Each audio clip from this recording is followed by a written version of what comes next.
Oy, mga hapon sa tanan mga parikoy. Nakahuli, kinain na naman yung pain ko ng tangigi. Ngayon pa lang ito nahuli, tangigi ko.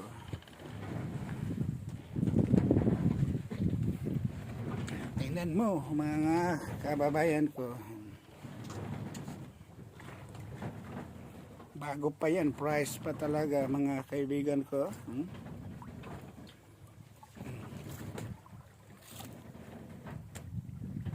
Maliliit lang, kabayan. Tangigi. Bago talaga pa ito, huli ngayong hapon.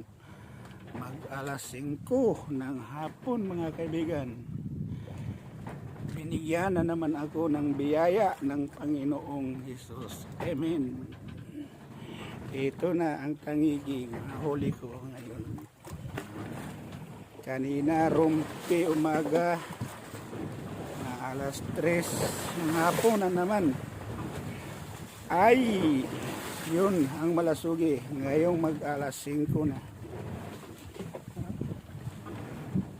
Tangigi talaga. Hanggang dito na lamang mga kababayan ko.